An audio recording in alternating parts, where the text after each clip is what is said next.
प्रिय मित्रों, जय श्री कृष्ण। मैं हूं आचार्य डॉक्टर विष्णु कुमार मिश्रा। आपका इस खास एपिसोड पर बहुत बहुत स्वागत करता हूं। आपका बहुत बहुत अभिनंदन करता हूं। अक्सर लोग सवाल करते हैं, लोग प्रश्न करते हैं, कुंडली में कोई ग्रह अस्त है तो क्या उस अस्त के ग्रह का रत्न धारण करना चाहिए या कि नहीं करना चाहिए। अगर आपके भी दिलो दिमाग में यही सवाल है, यही सवाल आपके दिमाग में भी गूंज रहा है, आपको शंका बनी हुई है कि जन्म कुंडली में जो ग्रह अस्त है उस अस्त ग्रह का रत्न धारण करने से जीवन में कठिनाइयां आएंगी, परेशानियां आएंगी या कि परेशानियों से छुटकारा मिलेगा। आप इसी संशय में है कि उस ग्रह से संबंधित रत्न धारण करना चाहिए कि नहीं करना चाहिए। तो आज मैं आपको इस खास प्रोग्राम पर, खास वीडियो पर आपको यही बताऊंगा, जन्म कुंडली में जो ग्रह अस्त है उस अस्त ग्रह का रत्न धारण करना चाहिए या नहीं करना चाहिए।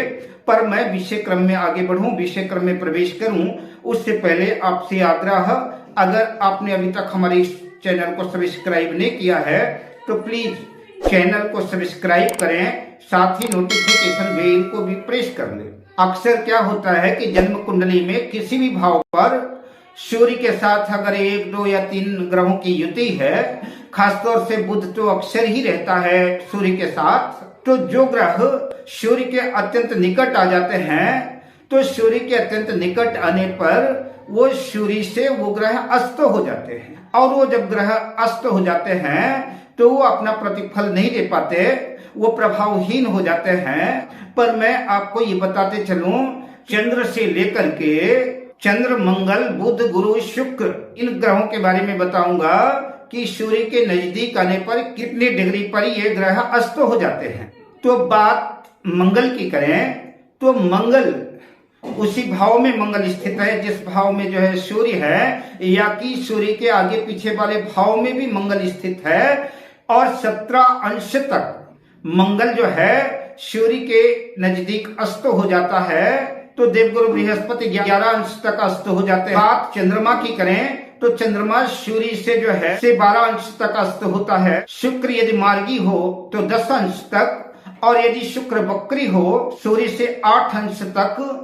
और बात शनि की करें तो शनि सूर्य से 15 अंश तक अस्त हो जाते हैं। बुध मार्गी हो तो 14 अंश तक, और बुध वक्री हो तो 12 अंश तक अस्त हो जाता है। अस्त ग्रह को जो है विकल ग्रह कहते हैं, अस्त ग्रह को कोपी भी कहते हैं। और ऐसा ग्रह जो सूर्य की रश्मियों से अस्त हो जाता है वो अपना प्रभाव देने में सक्षम नहीं हो पाता और उस भाव का परिणाम नहीं मिल पाता।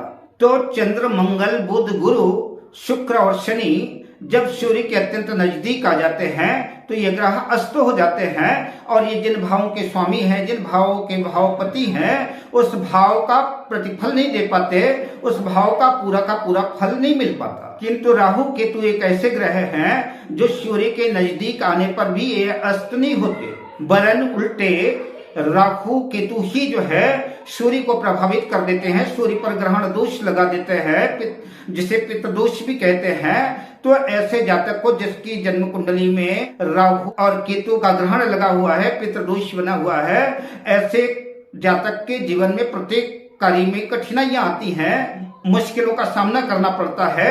अब चर्चा करते हैं कि जो ग्रह अस्त है उस अस्त ग्रह का रत्न धारण करना चाहिए या नहीं करना चाहिए।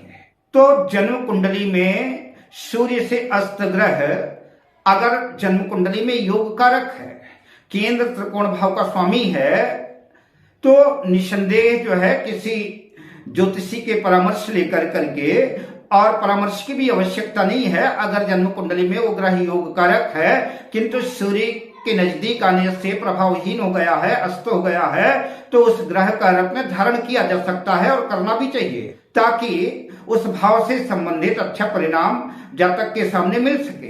किंतु वही ग्रह अगर जन्म कुंडली में मारक भाव का स्वामी है, जन्म कुंडली के 6, 8वें, 12वें भाव का स्वामी है, तो ऐसी कंडीशन में ये आपके लिए प्लस पॉइंट है। ये तो अच्छी बात है कि उस भाव का स्वामी सोया हुआ है, उसको जागृत करने की आवश्यकता नहीं है, क्योंकि वो 6, 8वें, 12वें भाव का स्वामी है तो जीवन में दुख ही देगा। तो अच्छा है कि वो सोया हुआ है, अस्त है, तो जीवन में कम से कम दुख तो नहीं देगा, तो ये आपके लिए प्लस पॉइंट है। तो जन्म कुंडली के छठे, 8वें, 12वें भाव के स्वामियों का रत्न धारण नहीं करना है, लेकिन जो जन्म कुंडली में योग कारक ग्रह हैं उन ग्रहों का रत्न अवश्य आपको धारण करना चाहिए। लेकिन रत्न धारण करने से पहले किसी योग्य ज्योतिर्विद की सलाह अवश्य लें, यह आपके हित में होगा।